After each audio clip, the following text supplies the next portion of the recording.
Becky, we're going live. Who do you want to do a shout out to? Hi, Michael. I want to give a shout out to our technical team for the People of Diversity. Philip Lupo and his crew are awesome. They take videos from us and our musicians and our speakers, and he takes it every week and puts it together. And no matter what happens, we end up on Sunday with his service. So thank you, Philip. Awesome, Philip and People of Diversity Tech Team. Here we go.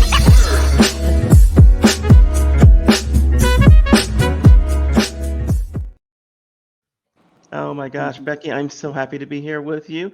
For all you guys that don't know, I'm going to introduce you to Becky Bolt. She's a retired wildlife ecologist. I've never talked to one of those before.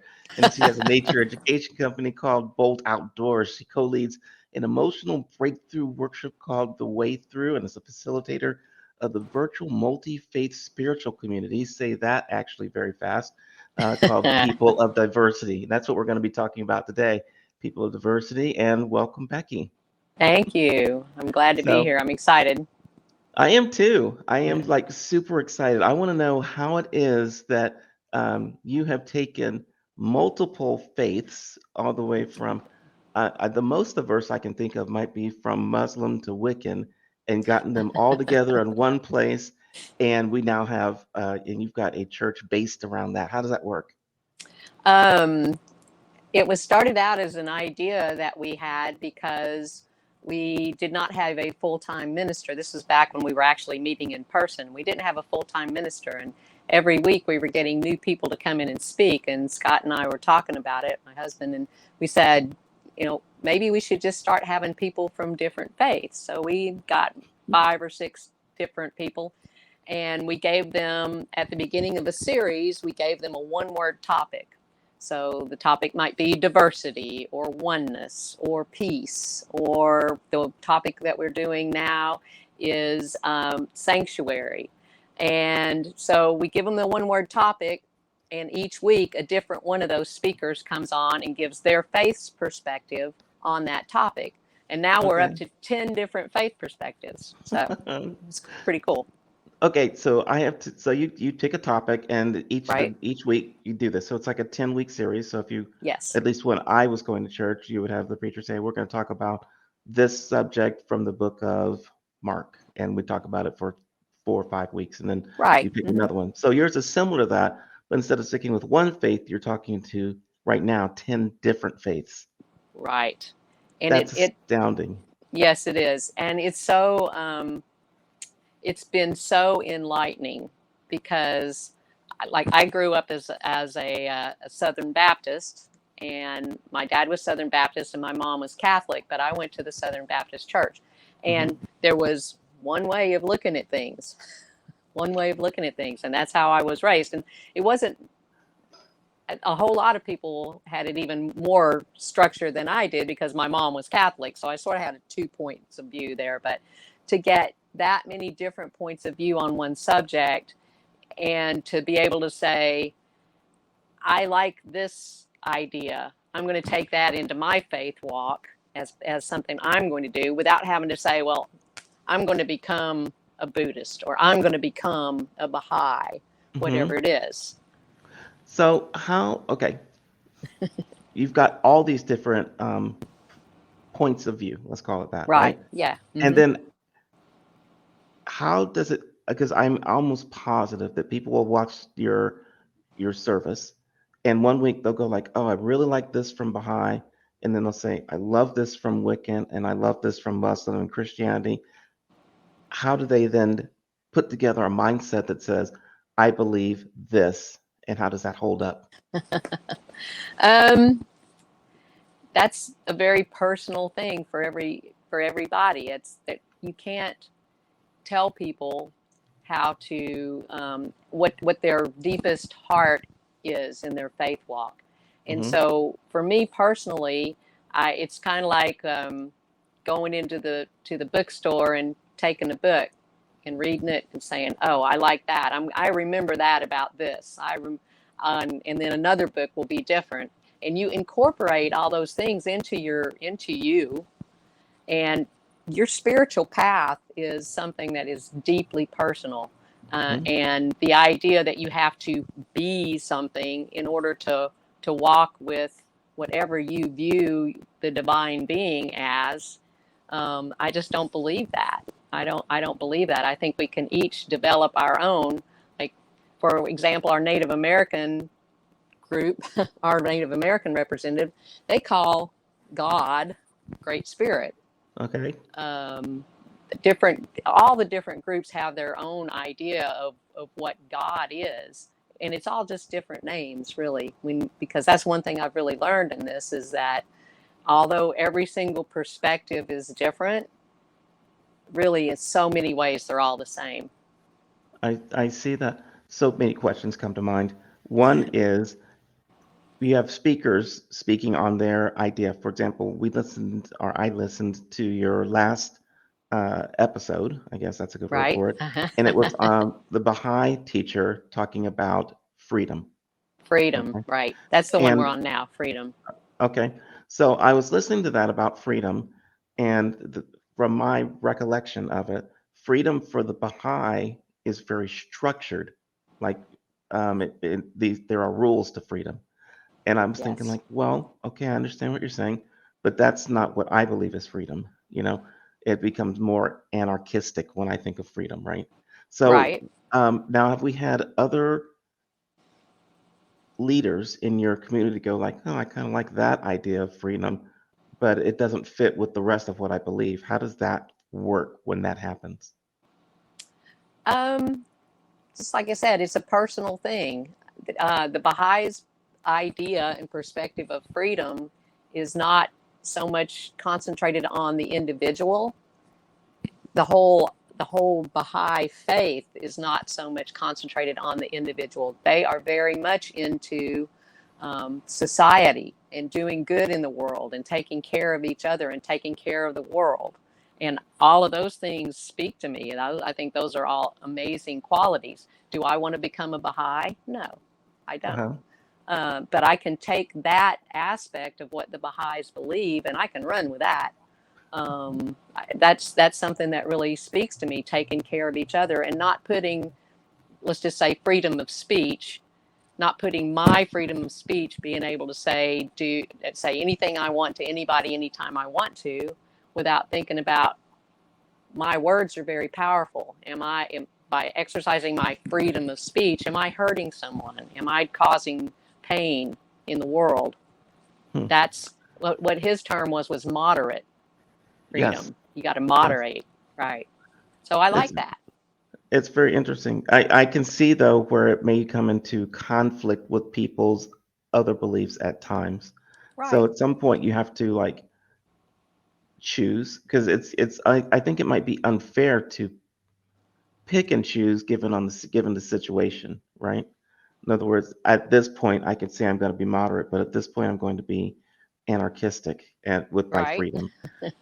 So there's those things, and I think that actually happens within one faith as well, right? It can be. Absolutely, absolutely. It happens within everything that we believe, whether it's our religious views or just the way we conduct our lives every day. You're picking and choosing all the time. What kind of person do you want to be? What do you want to have as your own personal guiding things to run your life? Yeah. And that's What what I happens? like. What happens when That's it what I like about conflicts? this, is that there's so many different perspectives that it gives you such a wide viewpoint that you can pick and choose from. Yeah.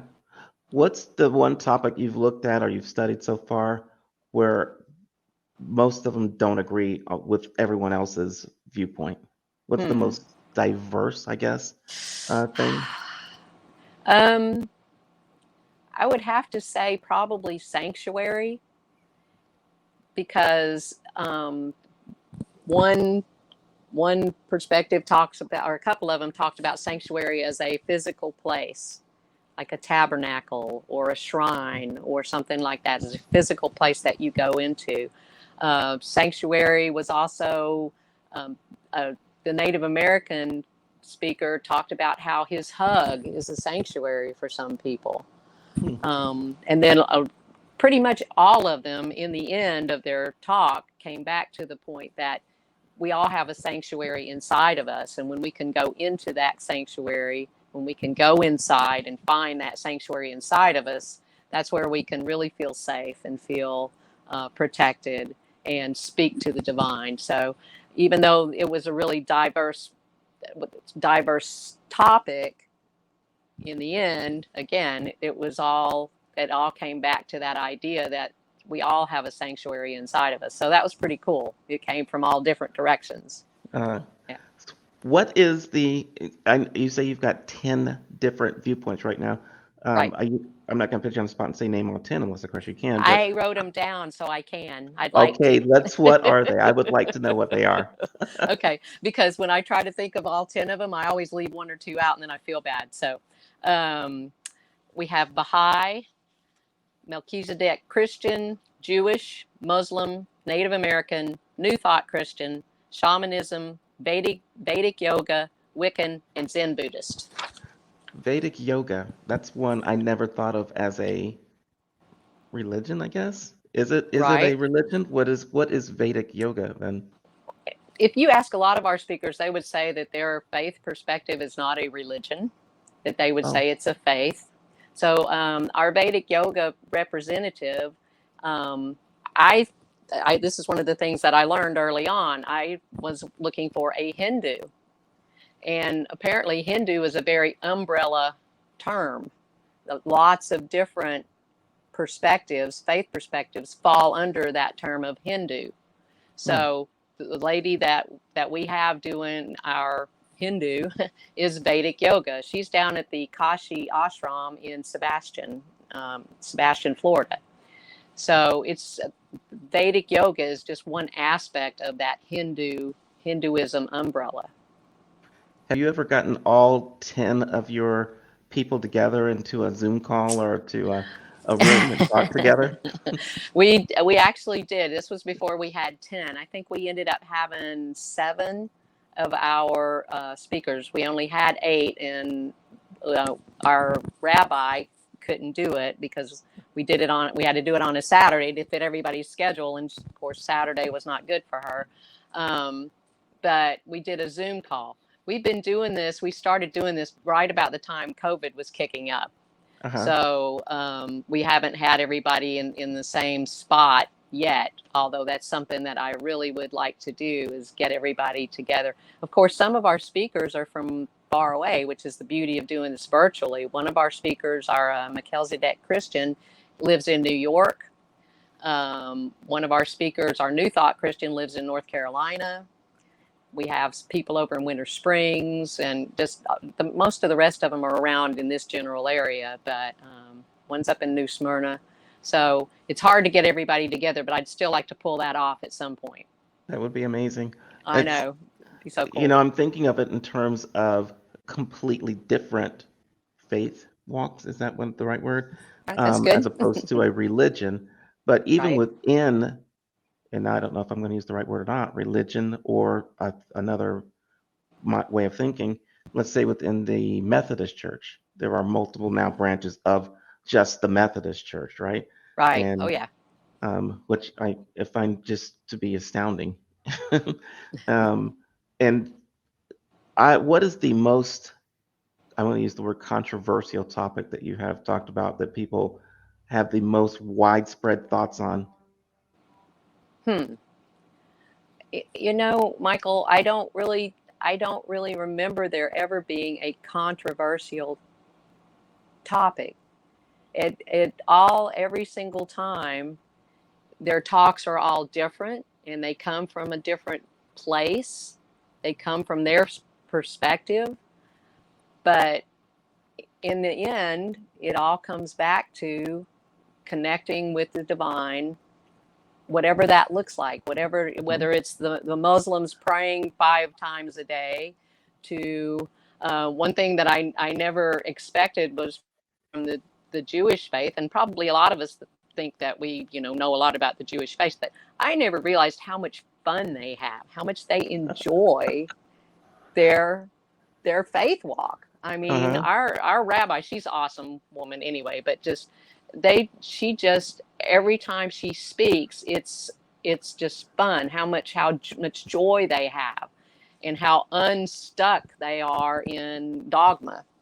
So I think that it all comes back down to we're all one, regardless of what your faith is, and that I personally believe that the creator, divine, God, whatever you want to call it, we have all these different faith walks to keep us from getting bored and to That make was it my next fun, question. There we go. and to enjoy it, and to and I think it's a shame that over the millennia people have gotten so stuck in believing what is right, mine is right and yours is wrong. If you believe this, I believe this, so I'm going to heaven. You believe that, you're going to hell. Oh, please. I just can't. We have all these different beautiful things to look at and to enjoy, and we can pick and choose, and that just makes life fun. It's an interesting concept, right? Because I know one of the things that splits a lot of churches, I guess, is the question of whether or not you can have, gay pastors or not. And you look at the Bible, and some Right. people will interpret the Bible in this case as Right. yes, you can. Some people interpret as no, you cannot. Or can you have female pastors and leaders in the church? Some That's a controversial one too. Right. And I don't know how we as people have taken the same words and interpreted them so differently and come up with so many different things. Right.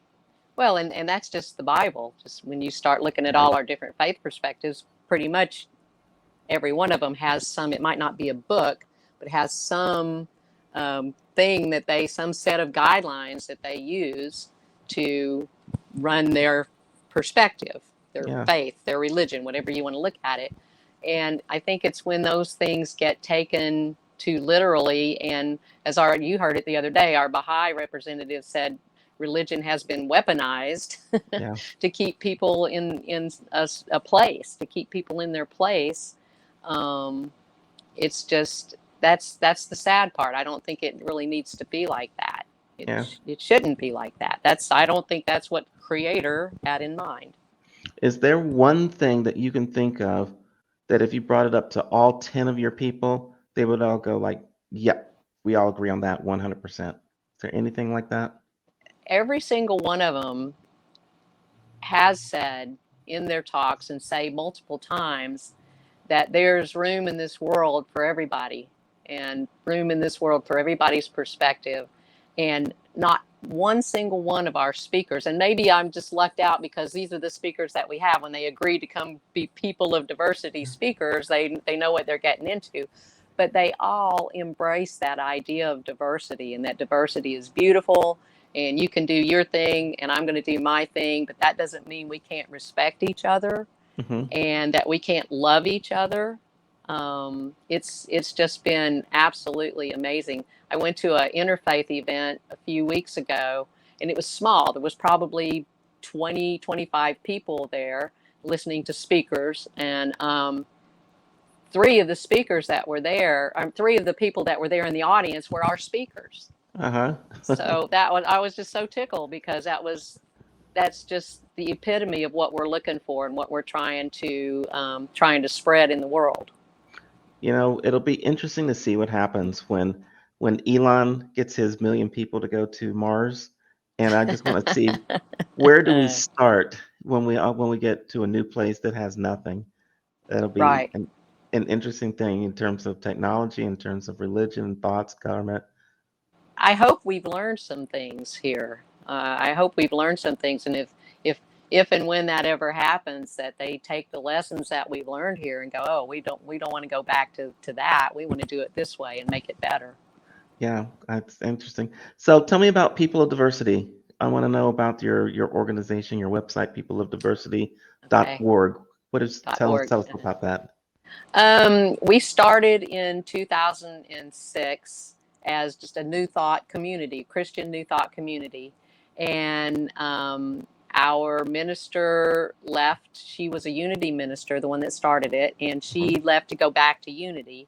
And we had another minister for a while. And then, like I said, we started having guest speakers every week. And so, about 2019, we got this idea of having the multi-faith, becoming multi-faith, and getting different speakers, and that's what we've been doing ever since. But the Excellent. People of Diversity has been around since 2006. Okay. So people can go on the website and see what the topic is and who the next speakers are on People of Diversity. Actually, going to our Facebook page, because we do our services on Sunday are on Facebook Live.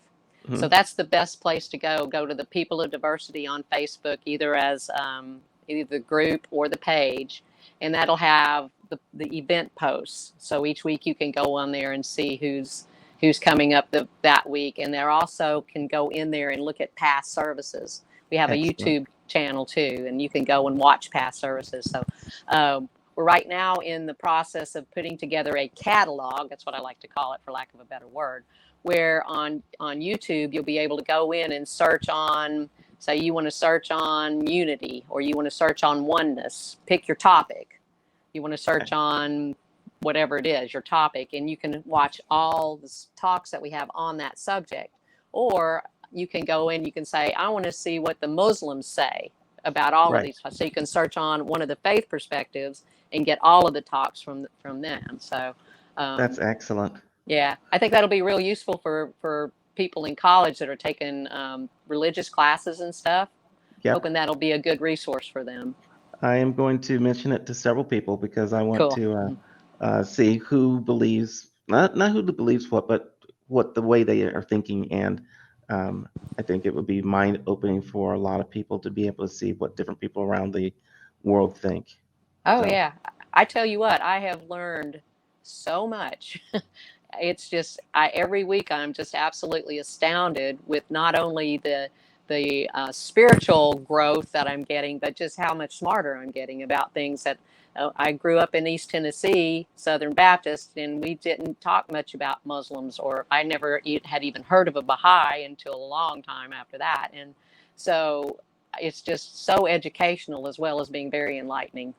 yeah, we'll need to get someone to put together a Wikipedia page for you. Oh, that's a good idea. That would be an astounding thing. You could Yeah. probably make that as big as the what's the Star Trek one out there called? The Memory Alpha. I think that's what they call Oh, there. okay. Ooh, that's That, a great idea. Wikipedia. Hmm. right? And I then like it. people can just search on it. You could Yeah. transcribe all those episodes that you have already into Wikipedia directly Yeah. and then edit them. You've got content. There we go. That's a great idea. I'm gonna write that down as soon as we're done. Awesome. Well, Becky Bolt, I love what we've been talking about here. And you actually might have the record for our 15-minute meeting turning into the longest episode so far. Oh, And really? I could keep talking to you forever and ever, but are you trying to do this at lunchtime so that people can Right. get like a short snippet of some cool information? And That's you've totally great. provided that. So thank you Thank so you. much. And Oh, I thank will you, talk. Michael. You're awesome. I will talk to you in the future. Thank you so much. Okay, take care. Thank you. Bye bye.